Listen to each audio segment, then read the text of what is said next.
objetivo desse vídeo é uma resposta em relação à enquete que a gente colocou nos nossos stories, se é possível herdar características apenas da mãe ou precisa haver a participação do pai.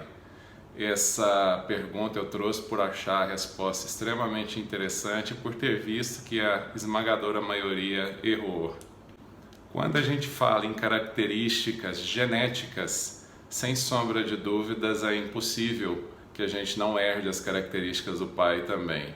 O ser humano é constituído de 23 cromossomas do pai e 23 cromossomas da mãe.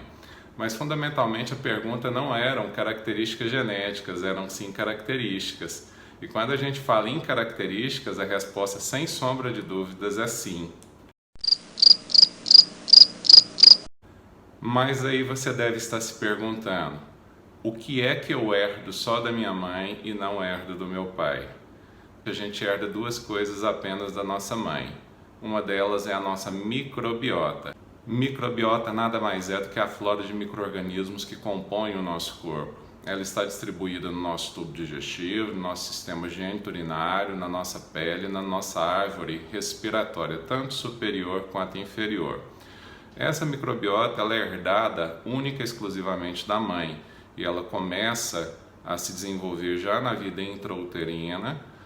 Muito importante para o desenvolvimento a passagem através do canal do parto, por isso o parto normal é muito importante para um desenvolvimento de uma microbiota saudável na criança, também com o aleitamento. A amamentação também é algo extremamente saudável, não apenas para reforçar a imunidade, a troca de imunoglobulinas, mas para o processo de colonização da microbiota orgânica.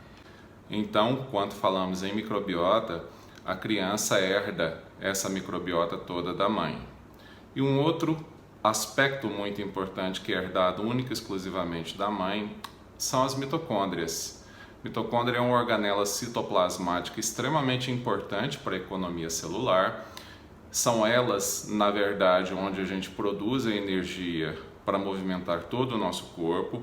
E mitocôndrias doentes causam uma série de doenças. A herança de mitocôndrias saudáveis provenientes da mãe é extremamente importante para a saúde do filho, assim como é a microbiota. Então, esses dois elementos são herdados única e exclusivamente da mãe, sem a participação do pai. A pergunta que você pode estar se fazendo é a seguinte: então, quer dizer que eu serei um condenado se minha mãe não tiver uma boa microbiota, se a minha mãe não tiver boas mitocôndrias?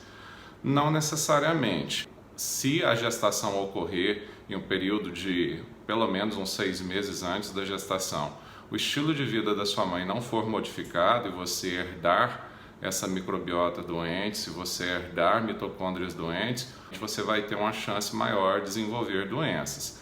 Agora, é muito importante que se diga que é possível que sua mãe module isso. Uma melhora do estilo de vida, uma melhora da alimentação, uma prática de exercício físico, isso vai modular de uma forma benéfica tanto a matriz mitocondrial, o DNA mitocondrial, quanto a microbiota orgânica. Não são fatores imutáveis, ou seja, não significa que isso não possa ser modificado. São fatores mutáveis e que devem ser trabalhados antes até de uma mãe ou de um pai pensarem em uma gestação. Por que eu acabei de falar no pai? O pai pode até não influenciar na microbiota orgânica, ele pode até não influenciar também na transferência das mitocôndrias para o bebê, né, para o filho, mas fundamentalmente ele influencia sim com o estilo de vida dele na carga genética. Espermatozoides podem ser sim melhorados, a nossa matriz gênica ela é tranquilamente influenciada pelo nosso estilo de vida. E isso quem definiu foi o processo, né, o projeto Genoma Humano fez essa definição da possibilidade do nosso meio ambiente influenciar de forma positiva a nossa saúde, a nossa vida. Então a gente sabe que uma melhora do estilo de vida, né, abolir cigarro, evitar álcool, ter uma alimentação mais saudável, praticar exercício físico, controlar o estresse, procurar dormir melhor, tudo isso influencia de uma forma muito favorável à saúde do bebê, à saúde da prole, tá certo? Então fica essa dica para vocês. A resposta da enquete era sim. É possível que herdemos características, porque não eram única e exclusivamente características genéticas, mas sim características. É possível que herdemos sim características únicas e exclusivas maternas, microbiota e mitocôndrias. São duas características herdadas única e exclusivamente das mães. Isso não quer dizer que se eu tiver uma mãe que tenha tanto a microbiota doente antes de engravidar, ou pelo menos 6 meses antes de começar a tentar, e mitocôndrias doentes, que isso não possa ser trabalhado, isso deve ser, pode ser sim trabalhado. Então isso faz uma grande diferença para a saúde, para a vida da criança. E, obviamente, depois de nascido, os primeiros 1000 dias da criança também são extremamente importantes. O que a gente dá, o que a gente não dá para essa criança nos primeiros 3 anos de vida é extremamente importante para que ela possa crescer e se desenvolver de uma forma muito saudável. Espero que esse vídeo ajude a elucidar uma série de dúvidas e deixo aqui o meu abraço para todos vocês e agradeço muito pela participação. Tchau, tchau!